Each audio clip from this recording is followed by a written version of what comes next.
Hola amigos de Plano Informativo, nos encontramos en este momento con la doctora Sara Navarro Sánchez de la clínica Dr. Everardo Newman de Psiquiatría.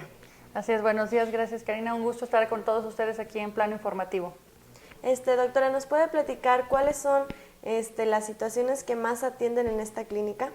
Sí, nosotros tenemos pues la modalidad de atención de hospitalización, consulta externa, y bueno, en consulta externa, que es para aquellos pacientes pues que reciben una valoración y regresan a su domicilio, lo más frecuente que estamos teniendo es la depresión en primer lugar, en segundo término padecimientos psicóticos relacionados a la esquizofrenia, en tercero los trastornos de ansiedad y en cuarto lugar el trastorno por déficit de atención con hiperactividad, que es como de lo más frecuente, ¿verdad? Vemos algunos otros padecimientos, pero en proporción por número, pues serían estos los más frecuentes. Se tendría una idea quizá a veces equivocada por la que las personas no suelen asistir a este tipo de atención médica, pero pues es muy importante recordar que no es precisamente estar locos para que puedan asistir a este tipo de clínicas, recibir la atención que se necesita. ¿Me puede comentar un poquito sobre la depresión? ¿Cómo se maneja? ¿Cómo afecta a la sociedad? Sí, desde luego que sí. Me gustaría resaltar esta parte que comentas de que hay que acercarse a los servicios. El tener como algún síntoma psiquiátrico no significa que se haya perdido la razón y la cordura, ni que sea un motivo como de avergonzamiento, que a veces así se interpreta. Ahí quisiera que pues nuestros amable auditorio tuviera como clara esa visión de que ir a un psicólogo o un psiquiatra debería de ser lo mismo que ir al ginecólogo cada 6 meses para el Papa Nicolau, o de ir al dentista para que pueda estar como checando la salud dental, ¿no? Entonces tendría que ser como una visión similar. En el sentido de la depresión es la enfermedad que más incapacita y que más años de vida perdidos causa a la persona. Esto en estadísticas de la OMS, las más recientes fueron del 2010, y que a nivel nacional representa incluso un 9%, de que todos los mexicanos en algún momento de su vida, un 9% podrán llegar a tener depresión, y cualquier trastorno psiquiátrico hasta un 26%. Eso nos habla de que si en una escuela, por ejemplo, hay un salón de 40 niños, por lo menos 3 van a estar con sintomatología depresiva.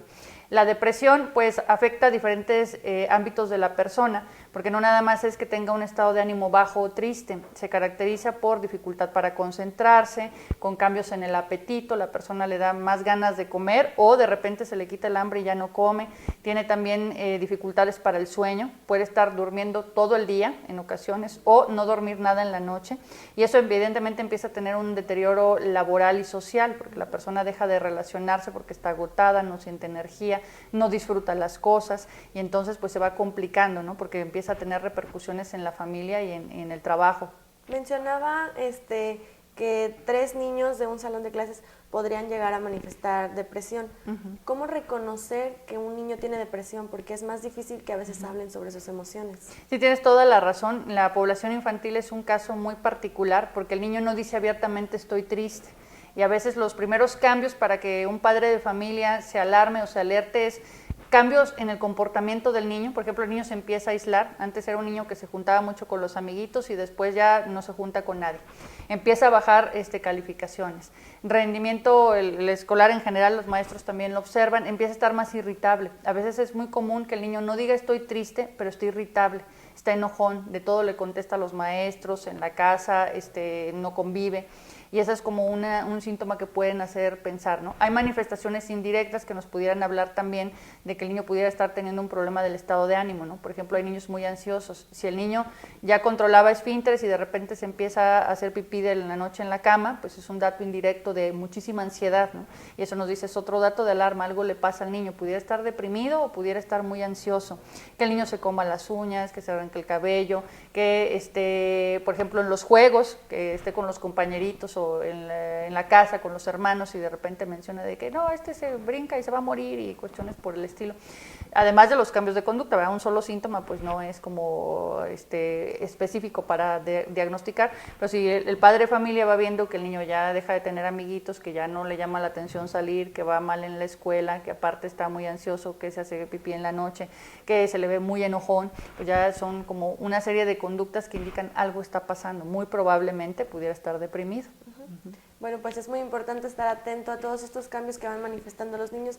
¿Cuál es el procedimiento que se sigue en la clínica para darle seguimiento a la salud de los niños? Si tenemos el servicio de psiquiatría y psicología infantil, lo que procedería es sacar una cita de primera vez. Los teléfonos de nuestra institución, si me permites darlos, son el 100-9250 y bueno, de ahí el conmutador los dirige al área de recepción para sacar la cita. La consulta sería primera vez para abrir expediente y después ya de la consulta de primera vez ya se le agenda con el psiquiatra infantil y con la psicóloga infantil o en su caso también si lo llega a meritar con terapia de familia. Todo eso para pues estar llevando un seguimiento más apropiado. Es un seguimiento similar también para los adultos, también tienen que pasar a hacer una cita de primera vez para aperturar expediente y posteriormente pues son canalizados a la especialidad donde lo requieran, ya sea un trastorno del ánimo o lo que vaya necesitando. Retomando un poquito lo de los niños, no necesariamente tienen que ser niños que tengan inestabilidad familiar. Me supongo que también debe haber niños que no podrían darse cuenta tal vez fácilmente los papás que tienen un problema porque viven en un ambiente familiar muy estable, se les brinda la atención, tienen a sus familiares cercanos unidos. ¿Qué otros factores pueden desarrollar depresión en un niño? Sí, es un punto muy crítico el que mencionas, porque al final de cuentas la depresión es una enfermedad que tiene varios componentes. Uno es el social y a veces, como tú lo mencionas, es más fácil darse cuenta cuando hay dinámica familiar disfuncional, por poner un ejemplo. Pero la depresión es multifactorial, tiene un componente biológico, con eso nos referimos a que hay cierta carga como de herencia, no quiere decir que necesariamente se vaya a pasar, pero hay predisposición genética y, por ejemplo, si un niño su abuelito tuvo depresión, pues a lo mejor tiene esa vulnerabilidad para poder desarrollarla más fácil que otro niño, aunque no tenga otros factores de riesgo, ¿verdad? Entonces el componente biológico o genético pudiera dar manifestaciones en ocasiones, ¿no? En otras situaciones tiene que también ver la vivencia propia del niño. A lo mejor el ambiente está bien, pero el niño en su autoestima pues no se siente del todo bien y eso lo hace vulnerable a poder presentar algún trastorno del estado de ánimo o de ansiedad. Y entonces puede haber una mezcla de factores. Si algún niño trae, por ejemplo, el factor genético y luego es como vulnerable en su autoestima, pues más fácilmente pudiera desarrollar depresión que algún otro niño que no tenga estos factores de riesgo, ¿no?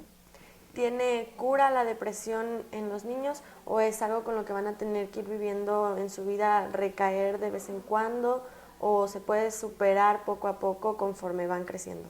Este punto es muy bueno porque sí tiene cura. De hecho, la intervención temprana es lo que más es necesario, lo que pudiera impactar mejor en el desarrollo del niño, y entre más temprano se detecte, muchísimo mejor es el pronóstico. Entonces, de ahí la importancia de que pues la población y tu auditorio conozcan para que identifiquen a tiempo, porque bueno, el niño se puede tratar, se puede recuperar de ese episodio y puede continuar con su vida perfectamente normal. Es mucho más difícil manejar las depresiones ya cuando llegan tardíamente, ya en la etapa de la adultez y todo, ¿verdad? Entonces, entre más pronto, mejor. ¿Desde cuándo o desde qué edad es más probable que un niño comience a desarrollar o a demostrar estos síntomas en sus hogares? Bueno, la sintomatología puede estar desde edades muy tempranas, como la etapa ahí de preescolar, pero bueno, es más común que la mayor parte de los síntomas, así lo dice la encuesta nacional de epidemiología psiquiátrica que se hizo en el Distrito Federal, pero que fue un proyecto coordinado con los estados. La sintomatología puede empezar, por ejemplo, para las fobias desde los 4 o 5 años. Para los trastornos depresivos tienen un inicio un poco más tardío, alrededor ahí de los 12 a los 15, pero bueno, puede variar, ¿verdad? Pero en general la sintomatología puede estar presente desde edades tan tempranas como 4 o 5 años. Ok, pues bueno, sería todo por el momento. Esperamos tener un poquito más de información después con usted. Amigos de Plano Informativo, esto es todo. Muchísimas gracias.